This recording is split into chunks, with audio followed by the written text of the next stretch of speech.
The reason that defensive gun uses are so hard to track is what we're about to see, the many times that the mere presence of a defensive firearm ends a conflict. Hi everyone, this is John with today's active self-protection lesson out of Connecticut. Shows us an armed robbery of a convenience store that goes very badly for the armed robber. Going to learn some important lessons here about keeping your force multiplier not just around you, but on you, about getting that gun out effectively and into the fight, and stopping the threat effectively and no more. As this one begins, we see this guy pull his mask up and come into this liquor store with two people behind the counter and pull his gun and announce an armed robbery here. He's going to kind of sit for a minute. Now the gun comes out. But the gray-haired guy at the bottom right of the screen, well, guess what? He has a gun as well, and his gun comes out and gets chambered, points it at the guy. Guy's like, nope, and he nopes right out of there, runs off, and you're going to see that white car is actually his getaway car. His buddies are waiting for him. He jumps in the car, and off he goes. And let's go back to this couple here, and this guy's like, well, okay, he's gone. Let me make sure the door closes here, and he's just going to kind of go and see what's going on. Let's think about here some lessons. There are a whole bunch more on our website. Click the link in the description for more there.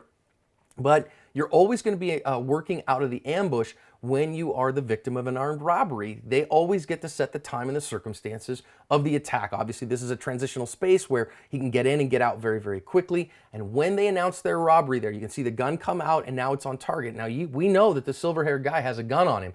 So what are you going to do in that moment? Well, he's not paying attention to you. This is a great time to launch a counter ambush, and that's exactly what our good guy does. You're going to see him here go for his gun because the guy's not paying any attention to him.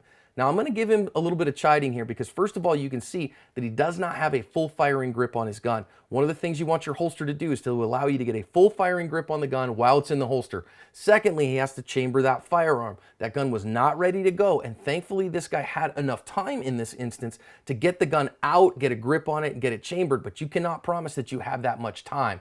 Next, he's going to point that gun at him one-handed. Now, this is an intimidation tool. You learn in firearms classes, if at all possible, put two hands on the gun for recoil control and accuracy. This guy clearly doesn't have that. However, it works in the moment because the gun doesn't even need to get discharged because the guy sees it and runs off. I don't know if his gun was fake or whatever, but I'm very proud of this guy, the silver-haired gentleman, for not pulling the trigger at that point because the guy was fleeing. Just let him go at that point. Far less paperwork, far less problems to just let him go if he's running, rather than to shoot him in the back and have to deal with all those problems, the moral problems as well as the legal problems.